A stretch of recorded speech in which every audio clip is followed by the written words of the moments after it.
Cara paling gampang untuk bahagia ya membaca dirimu sendiri dulu.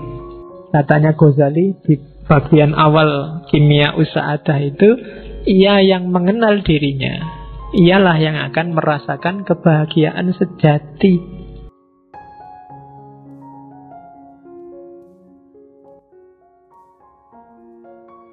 Kenapa kok kita nggak kenal diri, katanya Ghazali, biasanya ketutup oleh hasrat, oleh hawa nafsu, oleh karakter-karakter binatang kita, oleh keinginan menaklukkan yang lain, oleh keinginan jadi idola, oleh keinginan macam-macam. Itu yang bikin kita nggak kenal. Padahal kamu seleranya cuma nasi kucing, tapi karena ingin dianggap keren, kamu milih restoran-restoran mahal yang ada steak, ada apa. Padahal begitu lihat steak kamu janjane mau muntah. Itu panganan opo itu. Tapi yo biar dianggap keren, terpaksa kamu sambil nutup hidung dimakan. Nggak enak karena kamu nggak kenal dirimu sendiri. Ketutup hasratmu untuk dianggap anak gaul. Sebenarnya pakai jin itu mungkin kamu tersiksa luar biasa, wong meletet kayak gitu gimana. Tapi kalau nggak pakai jin nggak keren, Pak. Padahal kan yang paling keren itu kan menurut saya kan pakai sarung paling enak. Longgar, ISIS kan. Loh iya kan? Makainya juga simple, kapanpun dibutuhkan bisa dibuka. Nah, yang kan kamu pakai jin ke kamar mandi aja tak sumpek kalau coba pakai sarung tiang diangkat wes. Nah ya kan, loh itu kecenderungan jiwamu tidak bisa dibohongi. Jadi kenali dirimu. Oke. Terus dan jangan salah katanya Ghazali, mengenal diri itu manfaatnya dua. Begitu kamu jernih membaca dirimu, semakin ke dalam, semakin ke hakikat sebenarnya siapa itu manusia, justru di paling dasar kamu akan ketemu gambarnya Tuhan. Ya kan? Karena Allah memang yang membedakan manusia dengan yang bukan manusia kan wa nafakha fihi min ruhi. Dalam diri kita ditiupkan ruh dari Allah. Dan itu citranya, gambarnya ruh dalam diri kita, itu gambarnya Allah. Jadi begitu kamu kenal dirimu yang sejati, hakikatnya kamu kenal Allah. Jangan dibayangkan, kalau mau lakukan, bersihkan dirimu sebersih-bersihnya, singkirkan dari debu-debunya. Ghazali kan yang terkenal bikin analogi cermin itu kan. Semakin nafsu menguasaimu, semakin gelap cerminmu. Kayak kamu maksiat sekali, ada titik hitam satu. Semakin banyak maksiat, titik hitamnya semakin banyak. Sehingga kamu tidak bisa sudah lihat ke dalam dirimu. Akhirnya kamu tertipu oleh titik-titik hitam itu. Kamu anggap yang penting yang titik-titik hitam itu. Padahal kalau kamu bisa bersihkan itu, kamu sisihkan itu semua, kamu akan melihat bahwa sebenarnya itulah hakikat dirimu dan sekaligus itulah Tuhanmu. Oke, jadi kunci bahagia pertama, kenali dirimu. Saya tidak tahu pernah nggak teman-teman sekali-sekali mikir tentang dirimu sendiri. Mungkin paling tidak kayak tadi, nanti kalau ada waktu ya bikin semacam muhasabah, semacam tafakkur. Tipe orang kayak gimana sih kamu itu? Yang kamu sukai apa, yang tidak disukai apa? Cita-citamu apa saja? Keinginanmu apa saja? Terus kamu cek, ini keinginan ini sifatnya kayak gimana sih? Positif apa negatif? Kalau negatif, kenapa kok negatif? Sumbernya dari mana? Dan akhirnya mau jadi apa? Wah, itu muhasabah namanya. Jadi yang pertama, kenali dirimu deh. Siapa kamu?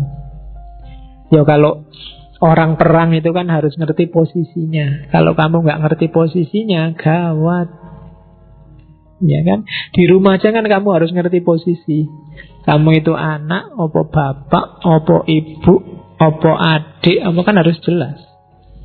Kalau kamu di rumahmu anak tapi merasa kayak bapak, kan gawat. Ya, nanti malam-malam masuk kamar ibu. Lo, posisimu anak bukan bapak. Lah ya kan? Harus jelas. Nah itu maka kamu dalam hidup ya gitu harus muhasabah. Janjane kamu itu teman, apa sahabat, apa pacar, apa musuh kan juga harus jelas. Biar menyikapinya juga enak. Maka know yourself. Ini kan pesannya Socrates yang paling awal kan, kenali dirimu.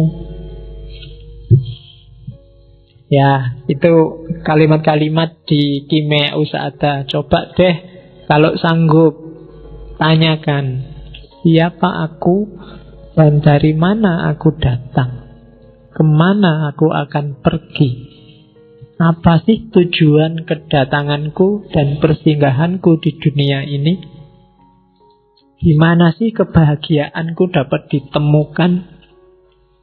Tanyakan itu, coba jawab. Ini PR-mu nanti malam. Ya sambil nonton sepak bola kalau ada, ini dijawab. Kira-kira siapa sih aku itu? Dari mana aku datang? Kok tiba-tiba aku ujuk-ujuk ada di sini itu loh? Apa kebetulan? Atau Allah ngasih misi apa sih aku ditaruh di bumi ini? Kok aku dilahirkan di Jogja? Kok aku dilahirkan di Sumatera? Kok aku dilahirkan Jawa Timur? Kok aku kira-kira disuruh membawa misi apa sama Allah? Nah itu muhasabah. Dan Ghazali wanti-wanti, diingat-ingat ya, dalam dirimu secara umum itu ada 3 aktor. Ada 3 3 variabel yang harus hati-hati kamu gunakannya. Begitu salah dosis, hidupmu kacau. Yang pertama adalah unsur hewan, kehewanan. Yang kedua unsur setan. Dan yang ketiga unsur malaikat. 3-tiganya penting. Kamu butuh unsur hewan. Kalau kamu nggak punya unsur hewan, gawat. Kamu nggak punya ambisi, nggak punya cita-cita, kamu akan jadi orang yang pasif, nggak kreatif. Mungkin kamu bisa nggak punya anak kalau nggak punya unsur kehewanan. Karena, wah saya nafsu kayak gitu, nggak lah pak, ayo malah gawat. Harus punya yang itu. Cuma dosisnya dan caranya diatur. Jangan sembarangan. Nah, kalau sembarangan jadi hewan beneran. Jadi bukan lagi manusia yang punya unsur kehewanan, tapi hewan yang punya unsur kemanusiaan. Walik. Jadi harus ada. Setan juga begitu. Belajarlah dari setan apa? Kecerdikannya. Setan itu pinter, cerdik. Gak gampang loh bisa bohongi orang, ngerayu orang, diplomasi. Itu perlu belajar dari setan. Ya kan? Loh, kalau nggak cerdas luar biasa, nggak bisa jadi setan. Kamu bisa mengerayu orang, orangnya punya akal. Manusia kan dikasih bekal akal. Dan itu setan ditantang untuk menaklukkan. Dan sering sukses. Ya kan? Loh, setan itu kan sering sukses. Kadang-kadang setannya belum ngapa-ngapain itu sudah sukses. Setannya ya geleng-geleng kepala. Dan yang menungso belum diapa-apain wis manut. Oke. Dan malaikat, jangan salah, dalam dirimu ada malaikat. Potensi untuk pasrah, tunduk total 100% pada Allah tanpa bantah. Karakter-karakter baik 100%. Cuma malaikat yang murni, tidak ada hewannya, tidak ada setannya. Ya. Jadi tidak manusiawi. Jadi manusia itu mix antara tiga-tiganya. Jadi bukan tiga-tiganya dibuang atau dipilih yang mana, tapi kontrollah tiga-tiganya sesuai dengan dosisnya masing-masing. Kalian harus ngerti dosisnya, ngerti takarannya. Jangan berlebihan. Katanya Ghazali, untuk bisa ngerti takarannya, yang ngontrol harus akal. Kenapa harus akal? Gambarannya kayak kota, katanya Ghazali. Jadi jiwa kita itu adalah kota besar. Rajanya, beda sama Farabi kemarin, rajanya bukan akal, tapi hati. Kolab. Jadi katanya Ghazali, enggak, akal itu bukan rajanya. Akal itu tunduk pada kolab, suka dan tidak suka, kecenderungan batinmu. Jadi Ghazali melihat manusia itu disetir oleh kecenderungannya. Akal, dalil, argumen, pikiran itu datang belakangan mendukung kecenderungan hatinya. Maka bereskan dulu hatimu. Karena hati itu rajanya. Bukan kayak di Farabi kemarin, akal rajanya. Jadi kamu itu ikut partai apa dulu, baru kamu cari dalil kenapa partaimu itu bagus. Kamu itu jatuh cinta dulu, baru cari argumen kenapa kamu jatuh cinta padanya. Kamu suka dulu, baru nyari alasan kenapa kamu suka. Atau tidak suka dulu, baru nyari alasan kenapa kamu tidak suka. Jadi rajanya adalah hati. Maka kan banyak pengajian-pengajian manajemen kolbu. Nah, itu bahas raja. Ya besok kita bikin tandingannya, manajemen akal. Ya. Jadi tugasnya akal apa? Akal panglima perang. Hati itu tugasnya ngasih nasihat, berfatwa. Sementara pekerjanya, panglimanya di lapangan itu akal. Prajuritnya itu syahwat dan amarah. Jadi dua-duanya ya, yang satu wali kotanya, yang amarah itu polisinya kalau katanya Ghazali. Jadi dalam diri kita itu isinya polisi yang marah-marah, kemudian wali kota yang penuh ambisi, dan panglima yang punya kekuatan ngatur, serta raja yang mengendalikan. Begitu rajanya nggak beres, maka panglimanya juga disuruh ngatur untuk ke arah yang tidak beres. Syahwat akan jadi penguatnya, karena dari situ muncul ambisi hasrat. Kemudian kekuatan amarah jadi pendorongnya. Jadi hati-hati, makanya hati harus lembut, baru yang lain ikut lembut. Kalau hati kasar, akalmu juga akan mengarah pada kasar, syahwatmu juga dikontrol oleh kekasaran, dan amarahmu akan semakin menyala. Jadi maka katanya Ghazali, amankan kota jiwamu. Pertama-tama bereskan hatimu, kemudian perintahkan panglima untuk mengendalikan wali kota dan polisi. Kalau enggak, ya alamat kotamu kacau balau. Jangan sampai nanti nafsunya memberontak, mengalahkan hati, dan akhirnya nafsunya yang jadi raja. Juga jangan sampai polisinya, amarahnya yang jadi raja. Dan jangan sampai juga akalnya yang jadi raja. Yang harus jadi raja hatinya. Oke. Terus karena itu katanya Ghazali, itu kalimat tak copy paste, hati-hatilah kalau kebahagiaanmu hanya karena urusan makan, minum, dan semua kebutuhan biologis, maka kamu termasuk kelompok bahaim. Kalau kebahagiaanmu terletak pada menang kalah, siapa ranking 1, siapa ranking di bawahnya, siapa yang statusnya tinggi, siapa yang statusnya rendah, maka kita adalah binatang, tapi binatang yang sabuiyah, binatang liar. Kalau tadi bahaim itu binatang ternak, peliharaan. Kalau hidup kita yang bikin kita bahagia adalah tipu daya, muslihat, mencurangi orang lain, maka kebahagiaan kita adalah kebahagiaan jenis kebahagiaannya setan.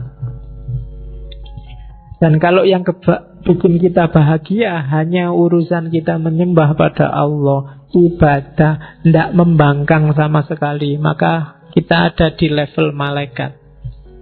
Bagus tapi tidak manusiawi. Jadi hati-hati, jangan jadi binatang ternak, jangan jadi binatang pemburu, jangan jadi setan, juga jangan jadi malaikat. Nah, susah ya kalau dilarang jadi malaikat. Kamu mesti komplain, oh malaikat kan bagus Pak. Enggak. Kita oleh Allah disuruh jadi manusia. Kalau manusia berarti yo ada bahaimnya dong. Yo kita butuh makan, butuh minum, butuh yang itu juga. Ya kan? Ya. Padahal aku ngomong yang itu loh ya. Kamu kok pikirannya ke sana. Isi pikiranmu berarti yang itu. Aku nggak ngomong apa-apa loh. Terus sabuiyah. Kalau yang ada di pikiranmu sekarang, kapan ya aku ranking 1 kok kalah terus aku, rankingku ranking 40 terus. Yang di pikiranmu itu, kapan aku menang ya? Kapan status sosialku tinggi ya? Kapan aku, itu berarti yang menang dalam dirimu adalah sabuiyah. Kalau yang ada di pikiranmu urusan muslihat, trik-trik gimana caranya aku bisa sukses, gimana caranya aku bisa kaya, trik-trik kayak gitu, maka kita ada di levelnya setan. Tapi kalau yang ada dalam dirimu, pokoknya kita harus pasrah 100% pada Allah, ibadah jangan sampai putus, yang nggak boleh bantah Allah sedikit pun. Itu berarti kita sudah nyampe makom malaikat. Dunia sudah tak tinggal, pokoknya aku hanya Allah saja. Ya enggak apa-apa, itu berarti makomnya malaikat. Cuma kalau malaikat tidak ada bahaimnya, kamu puasa terus, kamu sholat terus, tanpa makan, tanpa ngopeni hidup dunia juga tidak manusiawi. Tidak ada sabuiyahnya, kamu nggak punya hasrat, nggak punya ambisi, nggak punya cita-cita, kamu juga tidak manusiawi, tidak akan bisa menjalankan perintahnya Allah untuk jadi khalifah di muka bumi. Kalau kamu tidak kayak setan, tidak cerdas, tidak kreatif, ya kan? Licik itu bagus untuk hal yang baik. Setan itu kan untuk hal yang jelek. Licik itu kan berarti mikir, nyari celah yang orang lain nggak melihat. Oh, itu untuk hal-hal yang bagus. Kamu namanya kreatif. Gitu. Ya kayak Hasan bin Sabah tadi kan, Hasasin kan, dia nggak bunuh kan, itu kan pinter. Karena jahat maka namanya licik. Tinggal naruh pisau di bantalnya musuhnya, sudah selesai. Nggak perlu harus ngebom lah, nggak perlu bom bunuh diri lah, nggak perlu capek-capek. Naruh aja di, kalau ada mobil Jokowi lewat, kamu taruh pisau di kursinya Jokowi, itu selesai. Kalau kamu nggak ditangkap ajudannya loh. Jadi coba hati-hati, dikontrol lagi apa yang bikin kamu bahagia. Kalau yang bikin kamu bahagia luar biasa adalah ketika kamu ranking 1 dan semua temenmu kalah, maka ada sabuiyah yang dominan dalam dirimu. Kalau yang bikin kamu seneng pokoknya punya uang banyak, terus saya bisa makan enak, terus bisa kawin, bisa itu, berarti yang dominan dalam dirimu adalah bahaim. Kalau yang ada di kepalamu hanya gimana caranya saya mengabdi 100% pada Allah, gimana caranya meninggalkan dunia yang tidak penting, maka kamu ada di level malaikat. Oke, itu teori selanjutnya tentang kebahagiaan dari kimia sa'adah. Oleh karena itu, katanya Ghazali, untuk bahagia waspadai dua hal dan penuhi satu hal. Waspadai syahwat dan amarahmu, dan carilah bekal ilmu. Untuk ngerti semua tadi, untuk bisa kamu muhasabah secara pas dan sesuai, satu-satunya jalan adalah ilmu. Kamu ngerti yang sedang main ini binatang apa malaikat, harus ngerti ilmu. Kalau enggak, ya kamu enggak bisa muhasabah dengan baik. Nah, ini kan ujungnya sebenarnya sama kayak Plato dan Al-Farabi kemarin. Jalan untuk bahagia itu ya ilmu. Dengan ilmu, orang bisa melakukan kebaikan. Setelah dia melakukan kebaikan, pasti bahagia. Kalau di Ghazali kan dibalik. Karena kalau orang awam, ujuk-ujuk disuruh pakai ilmu, mesti males. Wah, kok ilmu belajar ya, baca buku ya, mana males duluan. Tapi diawali dari, kamu pengen hidup enak enggak? Ya pengen. Kalau pengen hidup enak, ya kontrol dong nafsumu, amarahmu, nanti kamu bisa bahagia. Caranya gimana? Ya ilmu. Jadi ilmunya di belakang. Kalau orang awam lebih enak ditawari manfaatnya dulu. Kalau ditawari ilmu di depan sudah males. Belajarlah biar kamu pinter. Males wis tahu mesti. Wis kan dhisik ya ngono. Cuma kalau dibalik, wah, pinterlah. Kalau pinter kamu dapat manfaat gini. Caranya gimana? Ya belajar. Ini kan lebih ringan kalau bagi orang awam. Tapi kalau belum kamu dikasih sholatlah, tahajud. Wah, males ngantuk. Tapi kalau diawali dari, kalau kamu pingin dapat rezeki lancar, istri cantik, apa? Sholatlah, tahajud. Wah, itu kalau ngerti embel-embelnya di depan, mesti agak semangat di belakang. Nah, ini logika awam. Dan Ghazali paham betul ini. Cara dia memainkan cara berpikirnya orang awam. Oke, jadi jalan kebahagiaan yang sejati, katanya Ghazali, ya, kuasai amarah dan syahwat, jalannya pakai kekuasaan ilmu. Dan puncaknya ilmu itu ma'rifatullah, kenal Allah. Kalau sudah ilmunya sudah nyampe ma'rifatullah, semua pasti akan tertib. Kamu akan menemukan kebahagiaan sejati. Ma'rifatullah itu dicapai tidak semata-mata dengan baca buku atau belajar teorinya. Beda sama ilmu yang lain. Tapi ma'rifatullah itu ketemunya harus dengan laku. Tidak bisa kamu ngerti teori jujur, tapi kamu harus benar-benar jujur. Nggak bisa kamu hanya ngerti teori berbakti pada orang tua, tapi kamu harus berbakti benar pada orang tua. Ma'rifatullah ilmu yang jenis itu. Jadi akan kamu peroleh sendiri kalau kamu dekat sama Allah. Jadi, dan untuk dekat sama Allah harus ada laku tertentu. Dan kalau orang yang sudah makrifat itu biasanya otomatis urusan yang lain semuanya beres. Sebelum semua urusan beres, orang tidak akan nyampe makrifat. Nah, itu jalan kebahagiaan. Jadi kuasai amarah, kuasai syahwat lewat ilmu. Harusnya semakin pinter orang, semakin berkualitas hidupnya, dan semakin dia merasa bahagia. Kalau kamu merasa semakin pinter, wawasanmu semakin banyak, kok hidupmu semakin sumpek, ada yang salah dengan prosedurmu cari ilmu. Silahkan kamu muhasabah sendiri. Pak, saya ngaji filsafat mulai tahun lalu itu perasaan nggak berkembang apa-apa itu, Pak. Ya coba dicek lagi deh. Jangan-jangan ada yang salah. Jangan-jangan yang kamu incar dari ngaji ini bukan ilmunya, kopinya mungkin. Iya. Jangan-jangan cuma nyari kopi gratis. Jangan-jangan daripada nganggur. Jangan-jangan, banyak jangan-jangannya makanya.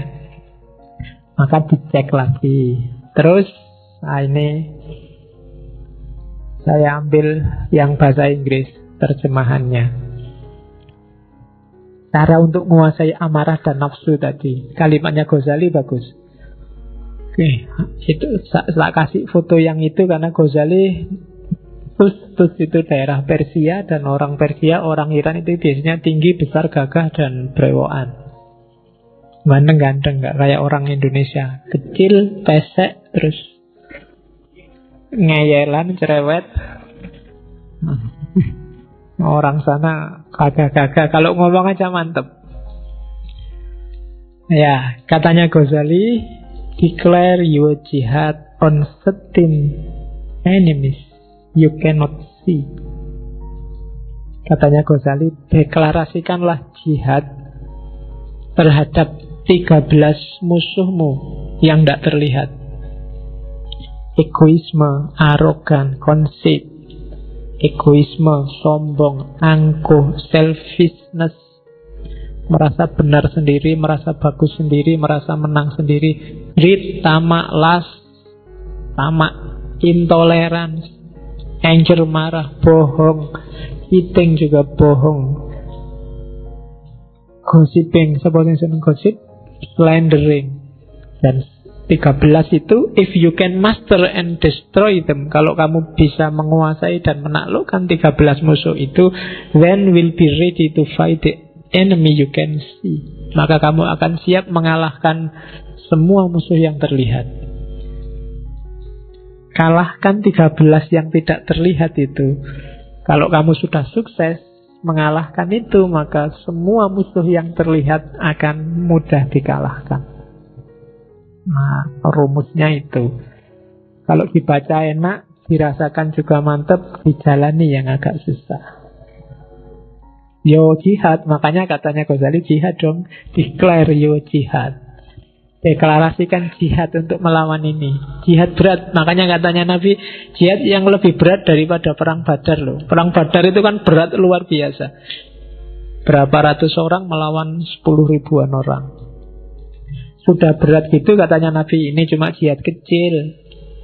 Ada yang lebih besar. Nah, apa? Mengalahkan dirimu sendiri. Dan katanya Ghazali, ya taklukkan 13 itu. Kalau kamu sudah bisa menaklukkan 13 itu, maka kamu akan siap menaklukkan semua yang lain. Kuncinya bahagia. Oke, terus. Nah, puncaknya bahagia nanti, katanya Ghazali, tadi ma'rifatullah. Kalau orang sudah ma'rifatullah, kebahagiaan sejatinya justru ketika dia dekat dengan Allah. Mencintai Allah. Selama ini sebenarnya pikiranmu masih terjebak materi. Kalau kritiknya Hussein Nasr, itu yang bikin kamu susah mencintai Allah. Bagi kamu yang dicintai itu harus cantik. Dan rumusmu tentang cantik adalah yang kulitnya putih, rambutnya panjang, kan itu. Nanti ketemunya kuda yang warnanya putih. Lah ya kan kulitnya putih, rambutnya panjang. Oke, jadi jangan terjebak fisik. Coba katanya Ghazali ngajak mikir, coba ya kita renungkan. Mengapa Allah harus jadi cinta kita yang paling puncak?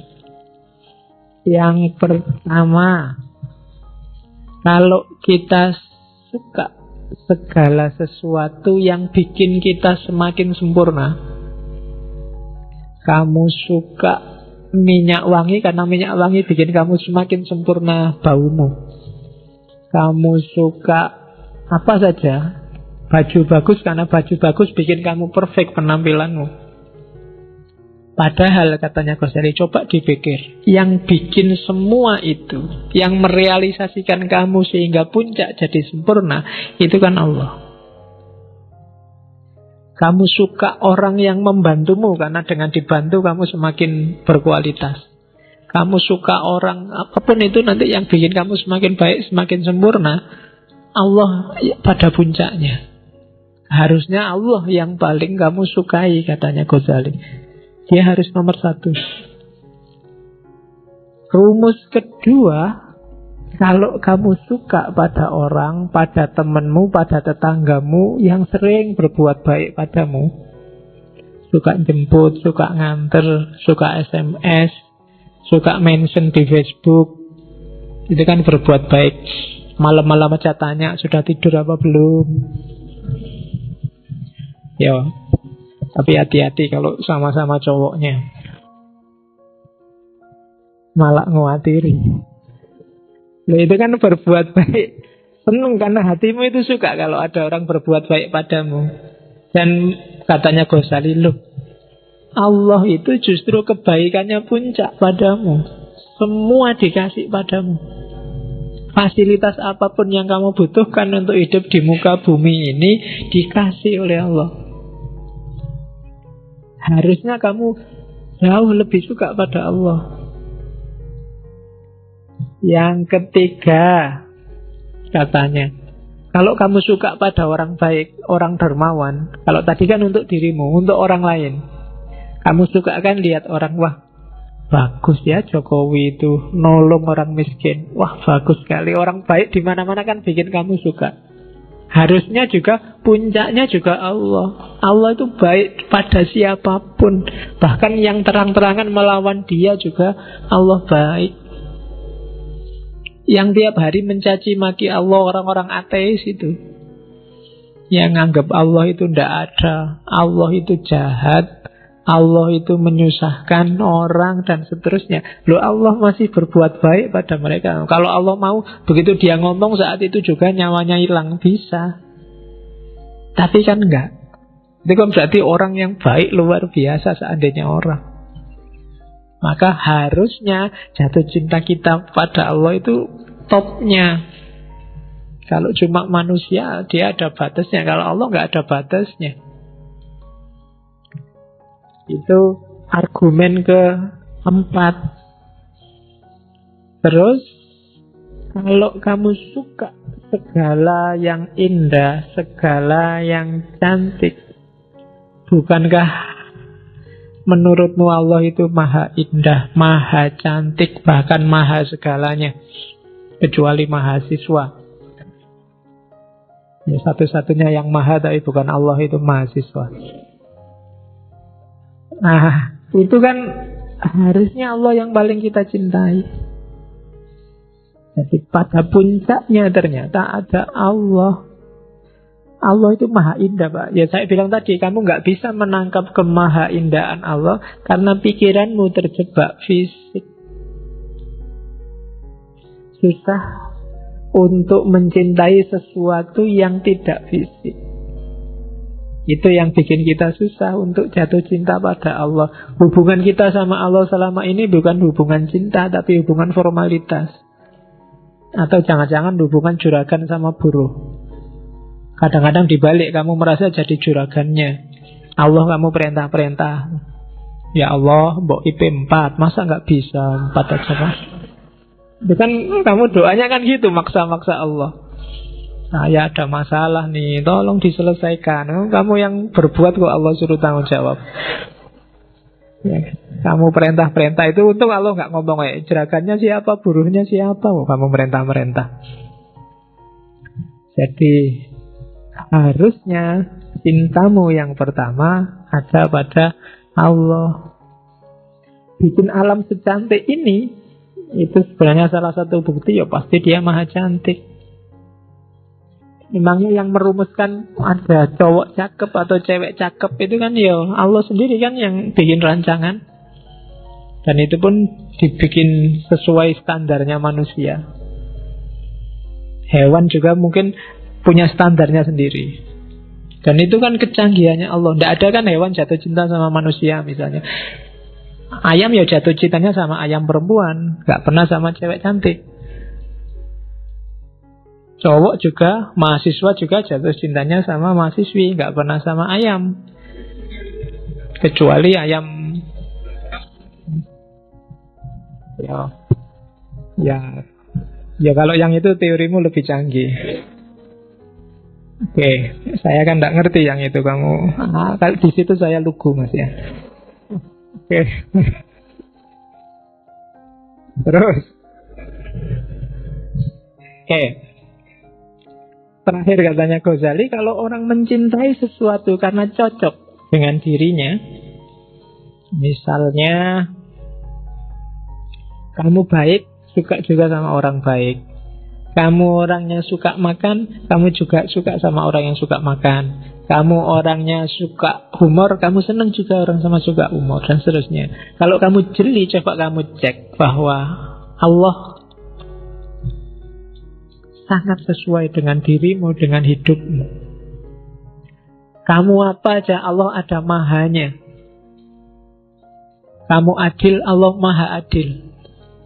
Kamu suka kedekatan, Allah maha dekat. Kamu suka keakraban, Allah maha akrab. Ya kan, Ra'uf, Rafiq, dan seterusnya. Bahkan kamu suka ketegasan, Allah Syadidul Iqab pada yang salah. Ada semua, mesti cocok. Makanya para sufi selalu nyuruh kita takhallaq bi ahlakillah. Tirulah karakternya Allah. Kenapa kok bisa ditiru? Karena sama, sekufu sama kita meskipun beda level. Jadi Allah maha penyayang, kita menyayangi bisa. Allah maha pengasih, kita mengasihi bisa. Berarti sepadan. Harusnya kita jatuh cintanya sama Allah, katanya Ghazali. Lah kok bisa kita jatuh cinta pada yang bukan Allah? Pasti kamu sedang ketipu, katanya. Kamu ndak pol jatuh cintanya. Kamu masih main di level bawah. Coba pikir lagi, apa sih yang bikin kamu jatuh cinta sama harta? Harta bikin saya enak, Pak. Loh, Allah jauh lebih dari itu. Harta memenuhi kebutuhanku, Pak. Allah sejak dulu, sebelum kamu lahir masih di perut ibumu, dipenuhi kebutuhanmu. Apa yang bikin kamu jatuh cinta sama lawan jenismu? Ya enak, Pak. Enak apa nih, wong belum kawin? Ya kan? Loh, Allah berkali lipat bikin kamu enak, bahkan gak cuma lewat jalur itu. Lewat jalur makan, lewat jalur ilmu, lewat jalur minum, lewat jalur persaudaraan, persahabatan, kekeluargaan. Itu kan nikmat-nikmat yang luar biasa. Harusnya kamu jatuh cinta dong pada Allah, bukan pada yang selain Allah. Nah, itu argumennya Ghazali. Nah, ini kalimat tak potong dari Kimia Usaada. Kebahagiaan tertinggi bagi seorang awam adalah surga. Sementara kebahagiaan tertinggi bagi orang-orang khawas adalah ridhonya Allah. Jadi surga itu iming-iming bagi orang biar dia jalan menuju ridhonya Allah. Sama karena kayak anak kecil itu loh, ketika dia belum bisa jalan berdiri, untuk mancing dia bisa berdiri, ibunya ngasih, ayo pisang, ayo, pokoknya kegemarannya dia. Ditaruh di depannya biar dia berdiri meraih itu. Cuma targetnya ibunya, biar anak ini berdiri dan bisa jalan. Ya kalau dia nyampe dikasih sih pisang itu, tapi intinya kan alhamdulillah sekarang bisa jalan. Jadi itu logikanya surga sama ridhonya Allah. Kalau kamu menuju surga, kamu dapat ridhonya Allah. Dan juga sebenarnya kalau kamu menuju ridhonya Allah, surga jadi nggak penting. Kalau kamu sudah jalan seperti maunya ibumu tadi, pisangnya nggak penting lagi. Jadi, ya dulu mungkin orang apa-apa kan serba matematis, sama Allah juga dagang. Kalau gini untungnya apa, kalau gitu untungnya apa. Sementara mikir abstrak agak susah. Maka ditawarilah dengan jannah, dengan surga yang ilustrasinya sangat fisik. Ya sesuai jangkauan pikiran masyarakat zaman itu. Bahwa di surga besok ada kolam susu, kolam madu, ada bidadari, ada. Itu kan fisikal. Tapi puncaknya adalah sebenarnya keridhaan Allah. Apa enggak boleh Pak saya mimpi ke surga? Boleh. Jalanmu menuju surga adalah jalan yang sama sebenarnya menuju keridhaan Allah. Cuma kalau terminal akhirmu surga dan kamu berhenti di situ, matok di situ, mungkin kamu nggak ketemu keridhaan Allah. Akhirnya ibadahnya jadi matematis, disuruh apa-apa dihitung. Kalau saya sholat duha untungnya apa? Wah, rezekimu lancar. Oke. Ya kan? Kalau saya sholat tahajud apa-apa, semua kebutuhanmu dipenuhi. Oke. Kan selalu gitu kamu negosiasi. Begitu kamu sholat duha lama, rezeki tidak lancar-lancar Pak. Jangan-jangan bohong. Ya kan? Karena kamu pertimbangannya matematis. Seolah-olah Allah nggak ngasih apa-apa padamu. Karena hitunganmu ya harus kaya dengan sholat duha. Kalau saya sedekah 1.000, nanti dapatnya 70.000. Benar kok Pak? Iya, janjinya Allah. Begitu nggak dapat 70.000, wah bohong kan mana? Ya kan? Jadi itu yang manusia awam, katanya Ghazali, mikirnya selalu ke situ. Tapi ya ndak apa-apa, karena itu jalur yang sama kok menuju keridhaan Allah. Kalau memang ndak nyampe ya harus begitu retorikanya. Cuma semua innalillahi wa inna ilaihi, bukan wa ilal jannah. Semua dari Allah dan akan kembali ke Allah. Oke, terus ya. Nah, tadi kenapa kok kamu gagal mencintai Allah? Kenapa kok kamu gagal kenal sama Allah? Ini Ghazali mengidentifikasi. Ada 6 orang, ada 6 sebab. Yang pertama adalah kamu tidak yakin Allah itu ada. Jadi contohnya orang-orang kafir. Kita punya gaya ini mungkin di level tertentu nggak sedahsyat orang kafir. Tapi puncaknya yang jelas orang kafir. Dia tidak ngakui kalau Allah itu ada. Dia menganggap dunia seisinya ini ada dengan sendirinya. Ya mungkin karena kombinasi antara zat apa, sel apa, dan seterusnya, dunia ini ada. Katanya Ghazali, orang-orang ini kurang piknik. Bahasamu kan gitu sekarang. Jadi orang-orang ini nggak pernah piknik. Itu kayak orang yang melihat tulisan tapi nganggepnya tulisan itu ujuk-ujuk ada. Ujuk-ujuk tiba-tiba ada. Yang tidak Jawa kan bingung kamu memahami ujuk-ujuk.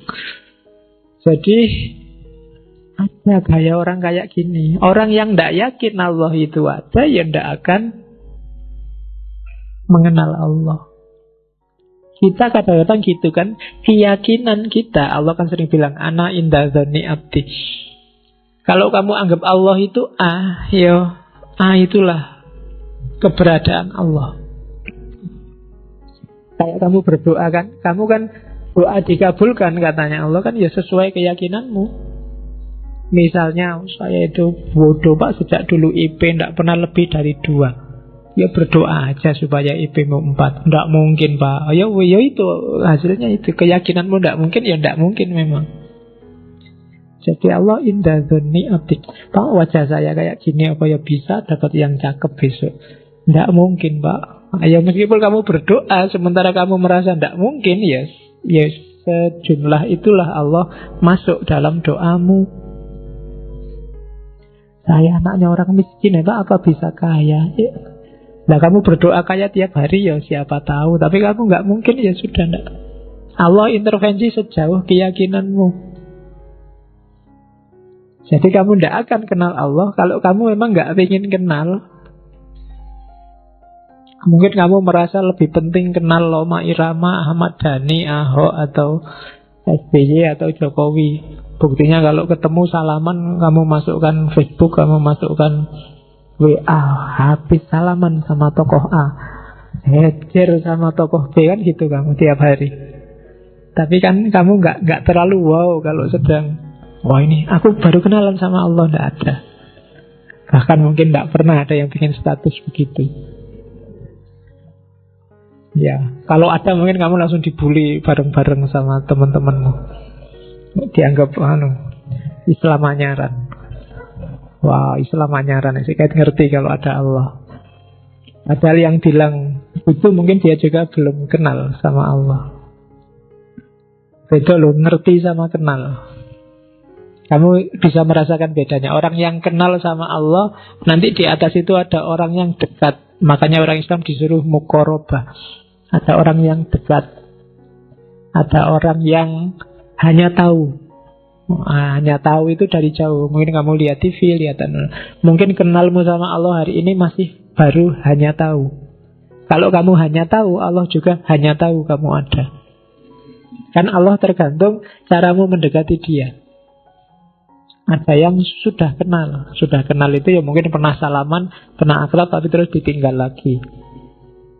Ada yang dekat, ada yang akrab, ada yang sampai kawin.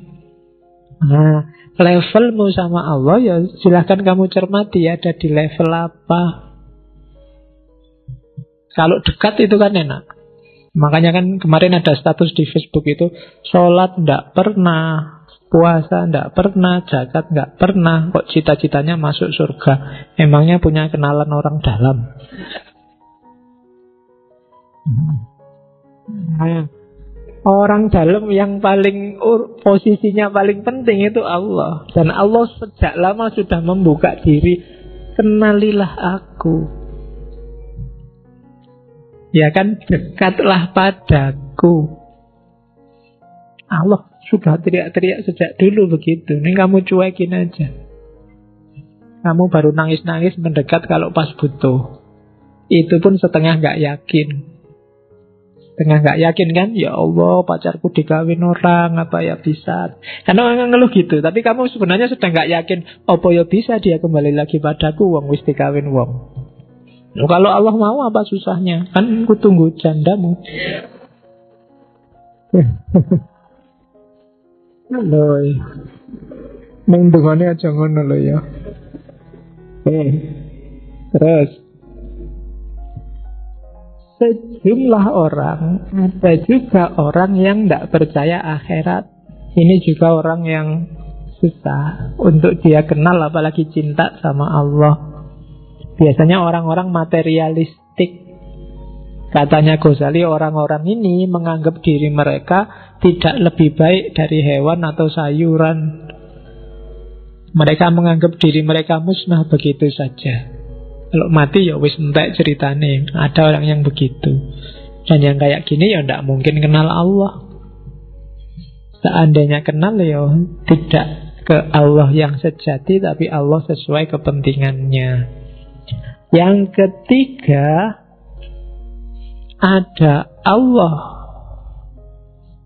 yang dia kenal, cuma dia sakarepe dhewe. Itu orang yang bilang Allah itu tidak butuh kita, tidak butuh sholat kita, tidak butuh puasa kita. Apa sih gunanya puasa kita yang kayak gitu ke Allah, sholat kita yang kayak gitu ke Allah? Sudahlah, biar aja, tidak usah. Yo percaya Allah tapi nggak pakai ibadah-ibadahan lah, Allah emang butuh itu. Yang kayak gini juga tidak akan kenal, tidak akan sampai pada Allah. Jadi ibadah itu, sholat, puasa, zakat, itu katanya Ghazali kayak dokter. Allah nyuruh kita sholat, zakat, puasa, kayak dokter ngasih kita resep. Ya bisa sih kita cuek aja, resep ya resep. Emangnya kalau nggak tak tebus, nggak tak beli, mau apa dokternya? Ya dokternya katanya Ghazali ya memang nggak ngapa-ngapain, cuma yang rugi kamu nggak jadi sembuh.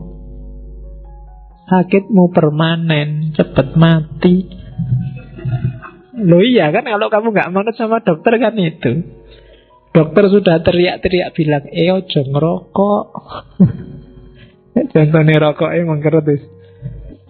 Itu hati-hati jantungmu misalnya. Alah, sejak dulu ngerokok juga ndak apa-apa. Terserah dokter mau ngomong apa. Ya dokternya gak kena efek apa-apa. Ya yang batuk juga kamu, bukan dokternya. Yang merokok membunuhmu itu kan di covernya rokok itu ya dirimu, bukan yang lain. Nah itu analoginya Ghazali. Oke, makanya kalau merokok yang ikhlas. Ya, jadi maksudnya ikhlas, ya Allah apapun dampaknya aku ikhlas. Biar nggak jadi pikiran. Oke, terus ada kelompok keempat. Ini biasanya kadang-kadang dipakai pada kelompok liberal yang agak ekstrim. Jadi dia bilang, biasanya alasannya HAM atau kemanusiaan. Ya kan? Misalnya itu kan, masa syariat nyuruh kita menahan amarah, nahan syahwat, nahan munafik. Loh, syahwat itu kan alami, amarah itu kan natural. Boleh dong orang marah. Itu kan dorongan alamiah. Kalau aku suka, dia suka, tidak ganggu orang lain, ngapain yang lain cerewet. Itu kan mikirnya alamiah kok. Nah, cara mikir kayak gini, katanya Ghazali, dia sebenarnya sama, kurang piknik. Jadi mikirnya setengah-setengah. Iya bener itu dorongan alamiah. Agama juga nggak nyuruh mengeliminasi dorongan itu, cuma diatur. Agama cuma ngatur, akalmu juga ngatur. Biar apa? Hidupmu semakin berkualitas, hidup ini nggak kacau. Kalau kamu seks bebas, tak bebas-bebas, rusak hidupmu. Tiap kali ketemu perempuan, ayo, oke, kamu juga oke, aku oke, ayo. Kalau iya, rusak hidupmu. Nanti nggak peduli siapa dia, yang penting gelem. Jadi kacau. Makan juga begitu. Bukan berarti yo alami sih makan, natural aja makan, tapi ya diatur. Nabi nyuruh jangan sampai terlalu kenyang. Kemudian macam-macam. Wala tusrifu, jangan makan A, jangan makan B. Itu sebenarnya bukan kok jangan apa kamu nggak boleh makan, tapi pahamilah batasnya orang makan, pahami caramu melampiaskan hasrat. Bukan berarti nggak boleh itu, tapi kamu harus sah dulu, kawin dulu, biar jelas aturan mainnya. Ya kayak orang sepak bola itu harus ngerti batas pinggir lapangannya mana. Kalau enggak nanti sampai di luar stadion masih sepak bola. Lah kan tidak ada gunanya. Atau sudah di-treat sama wasitnya, pertandingan berakhir kamu masih asik di situ, ya tidak ada gunanya. Jadi agama itu ngasih kita batas.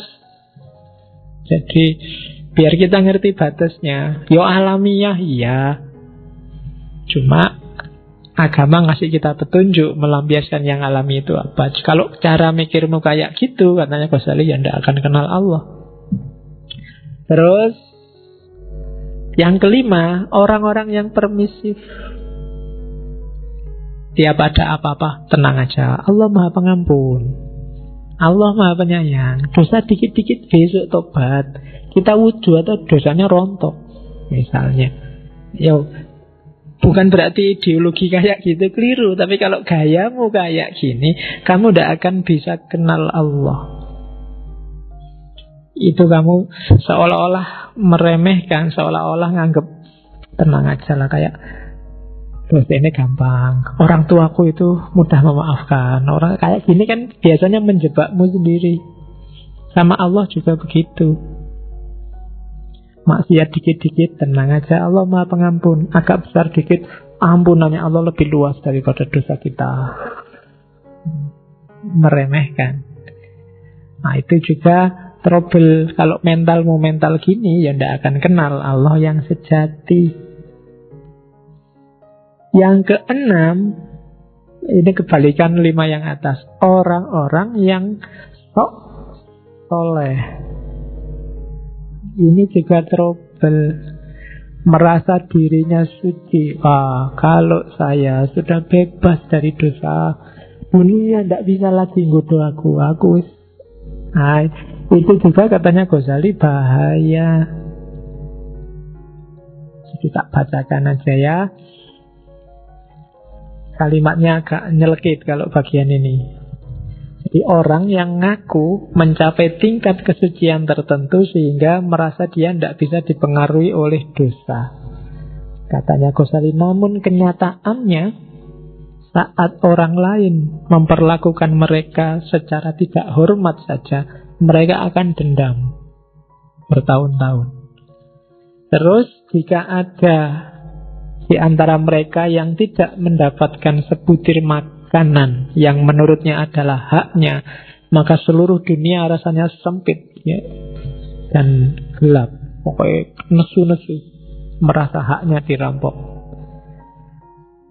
Katanya Ghazali, mereka ini, para mistikus palsu ini, kadang-kadang berpura-pura tenggelam dalam samudra ketakjuban. Tetapi jika kau tanyakan pada mereka apa yang mereka takjubkan, mereka tidak mengetahuinya. Jadi tiap hari dia merasa, wow, luar biasa Allah itu, luar biasa. Tapi dia wow-nya yang luar biasa. Kalau ditanyain yang diwaukan itu apa sih, tidak tahu. Pokoknya wow aja. Nah, itu juga trouble katanya Ghazali. Ya tidak kenal Allah kalau ya gitu.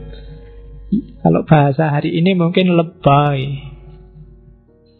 Lebay Allah nggak segitunya kok. Nggak usah kaget kayak baru kenal Allah kemarin. Sudah lama kita kenal Allah. Sudah ngerti kita dengan segala kebesarannya. Jadi ketakjuban-ketakjubanmu simpanlah, tidak perlu lebay, karena kuncinya adalah kenalilah Allah. Kalimat yang terakhir itu Ghazali mau bilang, apapun keadaannya, kita adalah hamba dan Allah adalah majikan kita yang maha kuasa. Ini sebenarnya mau ngeritik orang-orang sufi yang berlebihan sampai ke level bahwa manusia dan Tuhan bersatu. Ini juga tidak akan kenal Allah. Kalau jadi satu ya selesai. Kenal itu kan, ini aku, itu kamu, kenalilah aku kenal dirimu. Itu kan kenal namanya. Makrifat itu aku tahu tentang kamu, sesuatu di luar diri kita. Kalau sufi yang agak berlebihan, tasawuf, wahdatul wujud, itikat, hulul, itu bisa menjebak orang bahwa manusia sama dengan Tuhan. Maka di kalimat terakhir Ghazali menegaskan, ketahuilah, ingatlah bahwa yang maha kuasa yang menciptakan dan kita adalah hamba yang diciptakan. Jadi sederhananya begitu. Tugas kita kenal, paling puncak adalah ma'rifat. Bukan melenyapkan diri kita atau menganggap kita nggak ada, yang ada hanya Allah, atau apalagi kitalah Allah itu. Berarti tidak butuh kenal kalau hakikatnya sama. Oke, itu yang menghalangi orang dari bahagia karena tidak kenal Allah. Kalau orang punya 6 karakter ini, dia tidak akan kenal Allah. Orang yang tidak kenal Allah tidak akan nyampe pada kebahagiaan yang sejati. Terus